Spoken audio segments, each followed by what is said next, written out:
Thalassaemia एक आनुवांशिक बीमारी है जिसे हम जेनेटिक बीमारी भी कहते हैं, जिसमें जीन में डिफेक्ट होता है, बी थैल जीन। उसकी वजह से जो ब्लड बनता है, आरबीसीज जो बनते हैं वो डिफेक्टिव आरबीसीज बनते हैं, जिनकी की लाइफ स्पैन बहुत कम होता है। उनका डिस्ट्रक्शन हो जाता है स्प्लीन और दूसरे फैगोसिटिक सिस्टम के अंदर, और उनके डिस्ट्रक्शन से उनकी जो लाइफ है वो कम हो जाती है। नॉर्मली आरबीसी की लाइफ 120 डेज़ होती है, लेकिन इन बच्चों के अंदर आरबीसी की लाइफ 10 to 15 डेज़ ही रहती है। किसी शुरू में 20 डेज़ भी रहती है, इसलिए इनको बार बार ब्लड चढ़ाना पड़ता है। वैसे इसका ट्रीटमेंट अब आ गया है, उसके अंदर bone marrow transplantation is the only treatment. चूँकि बार बार ब्लड चढ़ाना पड़ता है तो शरीर में आरबीसी जब टूटता है तो उसमें से आयरन निकलता है। वो जो आयरन है, लोह तत्व है, वो शरीर के विभिन्न अंगों में जमा हो जाता है और उनके फंक्शंस को इम्पेयर करता है, प्रभावित करता है, जैसे हार्ट है, लीवर है, किडनी है। तो आगे चल के जब ये बहुत ज़्यादा मात्रा में हो जाता है तो आगे चल के इसी से ही ये अंग प्रभावित होते हैं, अपना कार्य नहीं कर पाते हैं, और इसी से ही बच्चे की मृत्यु भी हो जाती है। बच्चे को बार बार हर 15-20 दिन, महीने में ब्लड चढ़ाना पड़ता है। यही एकमात्र उपचार है, जो मेन उपचार है वो है ब्लड बोन मैरो ट्रांसप्लांटेशन, रक्त मज्जा का ट्रांसप्लांट होना, ये इसका वो है। ऐसे बच्चे हैं, इनके अभिभावक और बच्चे बेचारे परेशान रहते हैं, क्योंकि ये एक ऐसी बीमारी है और जिनमें कि बार बार ब्लड चढ़ता है, तो समाज को भी और सरकार को भी इनके प्रति नज़रिया बहुत सहानुभूतिपूर्ण रखना पड़ता है।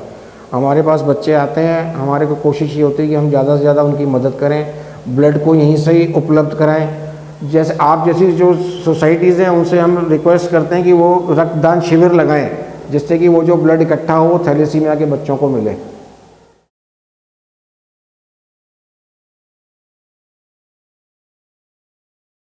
थैलेसीमिया की वजह से जो फाइनेंशियल बर्डन आता है पुअर फैमिलीज़ के ऊपर, प्लस जो इमोशनल बर्डन आता है, उसके बारे में मैं आपको थोड़ा डिटेल में बताना चाहती हूँ। पिछले साल का जैसे हमारा जो डाटा है उसके अकॉर्डिंग पूरे साल भर में लगभग 6035 बच्चों ने यहाँ पे ब्लड चढ़वाया है। पूरे साल भर का डाटा है ये। उसके अलावा जनवरी, फरवरी और मार्च में तीनों महीने इस साल के लगभग 1100 बच्चे यहाँ पे ब्लड चढ़वा चुके हैं। डेली का अगर हम कंपेयर करें तो डेली का 35 से लेकर 40 बच्चे रोज़ आके यहाँ पर ब्लड चढ़वाते हैं।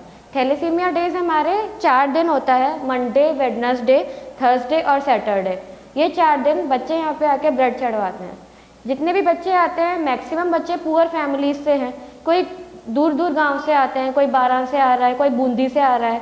बहुत ज़्यादा emotional plus financial burden in families के ऊपर आता है। कई ऐसी भी फैमिलीज़ हैं जहाँ पे एक बच्चा नहीं, 2-2, 3-3 बच्चे सफ़र कर रहे हैं सेम डिज़ीज़ से, क्योंकि ये एक जेनेटिक डिज़ीज़ है, आनुवांशिक बीमारी है, जिसके कारण एक बच्चा नहीं कई बच्चे सफ़र कर सकते हैं एक ही फैमिली में। तो इस वजह से काफ़ी ज़्यादा फैमिलीज़ को फाइनेंशियल बर्डन भी पहुंचता है, इमोशनल बर्डन भी होता है। प्लस ऐसे बच्चों का जो लाइफ एक्सपेक्टेंसी होती है वो इतनी अच्छी नहीं होती। 20-25 साल के बाद उन्हें और प्रॉब्लम्स आने लगती हैं। शरीर में आयरन का इकट्ठा होना, दवाइयों के बाद भी इतना असर नहीं आता है उन चीज़ों पर। एक बोन मैरो ट्रांसप्लांटेशन केवल एकमात्र ऐसा इलाज है जो कि कम्प्लीटली क्योर करता है इस बीमारी को।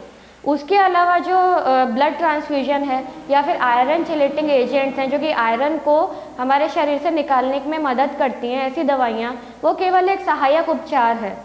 जो क्योरेटिव एजेंट है वो बोन मैरो ट्रांसप्लांटेशन है, वो बहुत कम सेंटर्स पे अवेलेबल है।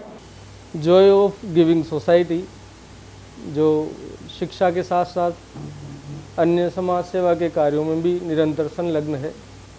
विगत पिछले कई वर्षों से ब्लड बैंक MBS के साथ ये रक्तदान शिविर आयोजित कर ज़रूरतमंद रोगियों और थैलेसीमिक बच्चों को रक्त उपलब्ध कराती आ रही है। मैं इनके सभी सदस्यों को धन्यवाद देता हूँ। अभी हमारे यहाँ ब्लड बैंक में लगभग 740 के थैलेसीमिक बच्चे हैं जिनको निरंतर जीवित रहने के लिए रक्त की आवश्यकता होती है। किसी बच्चे को महीने में 2 बार तो किसी को महीने में 4 बार भी रक्त चढ़ाना पड़ता है। इसलिए ब्लड बैंक में रक्त की उपलब्धता आवश्यक है। रक्त की उपलब्धता पूर्ण रूपेण जन संपर्क और रक्तदान शिविरों पर निर्भर है, जो कि समाज सेवी संस्थाएं और शैक्षणिक संस्थाएं और अन्य एनजीओ कराती रहती हैं, किंतु विगत कुछ समय में इसमें सरकारी ब्लड बैंक में होने वाले रक्तदान शिविरों में कमी आई है, जबकि सभी थैलेसीमिक बच्चे सरकारी ब्लड बैंक से ही रक्त लेते हैं। एक तो मेरा निवेदन है सभी प्राइवेट ब्लड बैंक संस्थाओं से कि वो थैलेसीमिक बच्चों के नाम से अगर रक्त संग्रहण करते हैं, कैंप ऑर्गेनाइज करके रक्त इकट्ठा करते हैं, तो वो थैलेसीमिक बच्चों को भी रक्त उपलब्ध कराएं।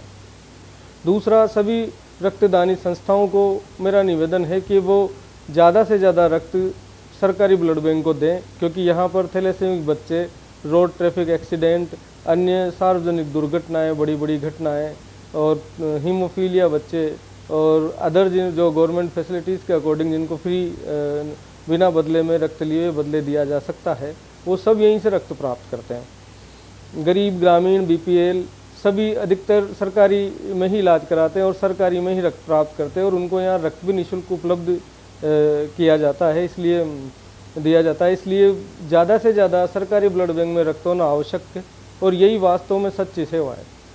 अगर हम प्राइवेट ब्लड बैंक को सरकारी ब्लड बैंक की अपेक्षा प्राइवेट ब्लड बैंक को लोग ज़्यादा रक्तदान करेंगे तो वहाँ पर ये लोग ब्लड नहीं ले सकते, क्योंकि वहाँ प्रत्येक ब्लड का 1250 रुपये इनको पे करना होता है, जो कि इनके बस की बात नहीं होती है। और सरकारी ब्लड बैंक से प्राइवेट ब्लड की दूरी भी अधिक है, तो आने जाने का समय और किराया का भार भी इन पर पड़ता है। दूर दराज के क्षेत्रों से थैलेसीमिक बच्चे यहाँ आते हैं। आपको जानकर ताज्जुब होगा कि एमपी से यहाँ ब्लड लेने आते हैं और बारां, बूंदी, झालावाड़, सवाई माधोपुर के तो हमारे पास कई थैलेसीमिक बच्चे हैं जिनको हम निरंतर रक्त उपलब्ध कराते हैं। आप ज़रा सोचिए कि अगर सरकारी ब्लड बैंक में रक्त न होगा तो ये इतने दूर से किराया लगाकर जो यहाँ आते हैं, एक दिन की इनके माँ बाप मजदूरी छोड़ते हैं और एक दिन का इनका खाना पीना सब यहाँ होता है। ऐसे करके निःशुल्क रक्त उपलब्ध कराने के बाद भी इनका 1000 रुपये रोज एक बार का खर्चा बैठता है। और अगर यहाँ ब्लड ना हो और हम इनसे मना कर दें और ये बिना ब्लड लिए लौट जाएं तो बच्चे की सेहत के अलावा इनको 1000 रुपये की आर्थिक हानि भी होती है। इसलिए मेरा निवेदन ये है कि यहाँ भरपूर रक्त भरा रहे। आप सभी लोग, आप सभी संस्थाएं जॉय ऑफ गिविंग सोसाइटी की तरह निरंतर हमें रक्त उपलब्धि कराती रहे, रक्तदान शिविर आयोजित करती रहे, तो हम भी निरंतर बेझिझक इन बच्चों को रक्त उपलब्ध कराते रहेंगे और इनके स्वास्थ्य के साथ साथ इनकी आर्थिक हानि होने से भी इन्हें बचा सकेंगे। मैं इमामुद्दीन अंसारी कोटा से बिलोंग करता हूं, जो कि मेरे एक बच्चा है, उसको थैलेसीमिया है। उसके लिए हर महीने में 1 बार 2 बार लगभग 15 दिन में 20 दिन में ब्लड चढ़ाना पड़ता है। वो हमें यहाँ से ब्लड बैंक से आराम से ब्लड मिल जाता है और कभी कभी यहाँ जब नहीं मिलता है तो कोटा ब्लड बैंक सोसाइटी से मिलता है, वहाँ नहीं मिलता है तो यहाँ जेके लोन MBS से ब्लड मिलता है और यहाँ के लोग हमारे लिए सेवा करते हैं और ये ब्लड आराम से आसानी से मिल जाता है। और ये कार्रवाई हमें यहाँ करने में लगभग 10 मिनट लगते हैं। उसके बाद वहाँ से रेड क्रॉस से ब्लड मिलता है। जेके लोन में आते हैं, फॉर्म भरवाते हैं, डॉक्टर को दिखाते हैं, उसके बाद हमें आराम से ब्लड मिल जाता है। ऐसे बच्चों को ब्लड फ्री मिलता है। वो फ्री ब्लड जो लोग डोनेट करते हैं, ब्लड कैंप लगाते हैं, उनकी सेवाएं हमारे बच्चों के लिए बहुत काम के लिए है और वो पूरे भारत में मतलब जो है ये ब्लड डोनेट जो होता है थैलेसीमिया के लिए, वो थैलेसीमिया बच्चों के लिए ही काम आता है। और मैं लोगों को आग्रह करना चाहूँगा, मतलब एक मैसेज देना चाहूँगा कि इसके लिए बढ़ चढ़कर हिस्सा लेना चाहिए ताकि आपके ब्लड से किसी बच्चे की जान बच सके और इनको सहायता मिल सके। धन्यवाद।